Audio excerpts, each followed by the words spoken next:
Hi, I'm Jasmine and I'm a large format TSM in Winnipeg, Manitoba. My mentor is Gord Clooney. He's the Zone Sales Director out of Manitoba, Saskatchewan. My manager is Sean LeBreton, and he's the Regional Sales Director out of Winnipeg, Manitoba. Hi, my name is Brandon Smoley. I'm the Western Wiring Cam for Walmart, Loblaws, and Shoppers Drug Mart. My mentor is Chris Kachuk. He is the Director of Retail for the Frito-Lay side. Mark Hess is my boss. He's the Director of Retail for the beverages side. He works at the Calgary branch as well. So in order to drive 5% cold drink growth in large format, the first thing I had to do was understand how do we do that. So I met with Kevin Guthrow, he was my mentor as part of this KDA, to understand, okay, what are my overlaps, what are the CDA restrictions, and how do I balance short-term versus long-term sustainability. Once I could do that, I could sit down with this team, say what is going to be realistic. So what is it that we can actually do at a Walmart? What can we do at a superstore? And how are we going to impact cold drink growth at a Safeway? What we did was we sat down and we said, okay, first of all, what is cold drink? Does the PCR team actually understand what that is? So does this drive cold drink? Yes, it does. Does this drive cold drink? Yeah, absolutely it does. But does this drive cold drink? No, because this is a take-home package. So as long as they could understand how do I drive cold drink, what are the products, we could go from there. So what we did was we implemented it as a key fundamental in our weekly meetings. So we would sit down and say, okay, where are we at from year-to-date standpoint? So at that point, we were down 3%. So we said, okay, our goal is to grow 5. We talked about that in weekly meetings. We talked about it in our one-on-ones. We went through reports, I&I reports, as well as CanWest reporting, as well as talked about it when we were actually in the trade on RevRex. So a couple things to think about. Is the planogram set? Is it the key products that we want to have available? Is the cooler in prime location, and how are we actually doing versus our competitor? Does our competitor have 3 versus our 2? Because if they have 3 and we have 2, we're not winning. We need to win in the market. So if we can get 3 to their 2, that's what we want to see. We want to see planogram execution. I'm really excited to tell you that as of P9 week 4, we're actually growing at 7% on cold drink.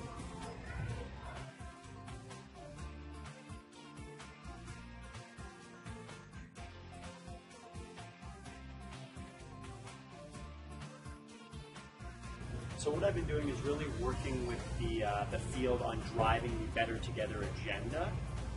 I've been coaching the field on understanding the power of bringing the PepsiCo beverages and Frito-Lay Foods, our brands, together, and the benefits at store level. So research shows when we get that Frito-Lay and Pepsi in the basket, that basket's going to grow by 60%. So an average basket in a large farm would be $52. It's going to grow to that $82. So that's been a big play for the large format team. And it's really taking that Frito-Lay family size bag of chips and that Pepsi 2-liter, and how do we get them to display together in a store at the front and really drive the basket. If we put our small format lens on, it's really helping the customer drive dollars to their till. So if a customer was to come and buy a $2.40 591 ml drink, by putting a Better Together package beside one another, we can help drive that customer, drive another $1.50 at their till. So that's what really it is working in a Better Together capacity and helping drive basket in large format and rings to the till in small format.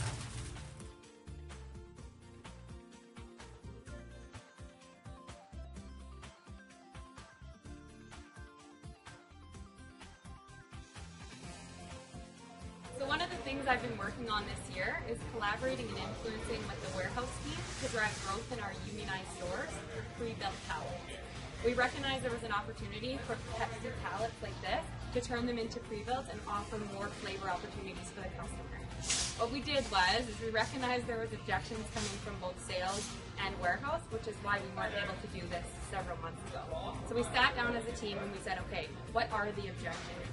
One of the objections coming from the warehouse team is your accuracy is terrible. We were at a 20% accuracy, so we were forecasting 10 pre-builts, but we were only selling through 2 of them. Therefore, the warehouse was actually housing this product. So what we did was say, okay, what is something that we can agree on?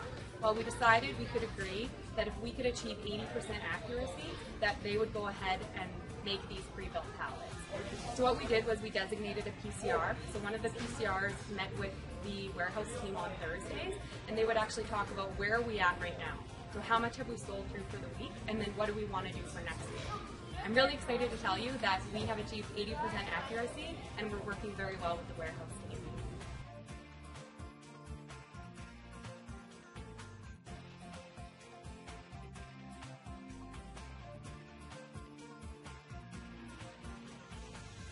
So my KDA number 2 was building my financial literacy. So it's really knowing the business cold. So what I've done is I've scheduled monthly one-on-ones with Mike Fink, who is our beverage director of finance here in Calgary. So I've sat down with him, and Mike's gone through some spreadsheets and templates with me, really highlighting where we make money, what products are most profitable for us, how when we look to load in for features, how that correlates, and what we look for break-even points or growth for our 2015 model. I've also sat down with my boss, who's Marquez, the director of retail for Western Canada, and we've done some coaching exercises where I'm looking at weekly, monthly, quarterly load-ins and volume reports and break-even points and whatnot, and just getting a better understanding of looking at numbers through the Pepsi beverage lens on a daily basis. So I talked about earlier about looking at volume. When I come to a store, it's really understanding if we're on feature on a 2 for 4, did we load in enough product, and are we loading in the right product to support a feature to break even when we invest in a 2 for 4, and really understanding what that break-even point is, and going down in a more granular level and looking at a store basis, knowing that 20 cases need to be loaded into a store to offset a 2 for 4, or from a higher level, if we have an aggressive target to grow a Starbucks brand for 2015, what do those weekly, monthly, or quarterly reads look like to hit that double-digit growth?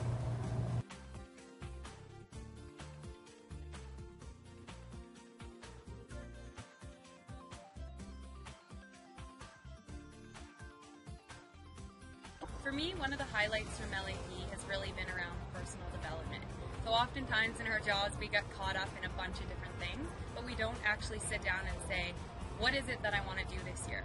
So one thing that LAP has done for us is just really develop 2 strong goals that we were able to work towards. So leveraging my manager and my mentor, I was able to talk about something specific that I wanted to work on and action against it, and the results have been phenomenal. So for me, it's just been around personal development. I think it was great that we were able to bring the Frito-Lay and beverage partners together for this year at LAP. I think networking is it's a very powerful tool when we look at critical experiences and what other sales managers or key account managers have done, or some of these struggles they've had, or some of the wins they've had, and really speaking with them on a daily, weekly, or monthly basis, and taking some of these best practices and using them yourself, whether with the customers, internally, externally, but again, just really leveraging that networking, whether it be through telephone, email, coffees, dinners, whatever it is. So KDA outlook for balance of year would be leveraging our Better Together platform. In Q4 we have our big Grey Cup Better Together platform that we should be leveraging, as well as December we know that a lot of salty snacks and CSDs are purchased. When we look at the financial piece, it's really leveraging our 591 mil, getting the team to understand driving the 591 mil business as we look to close out the year. And for balance of year, I'm going to be working with my new manager, Kevin Guthrow, along with Gord, to better understand Tropicana and Gatorade as the new key account manager for Sobeys Western Canada.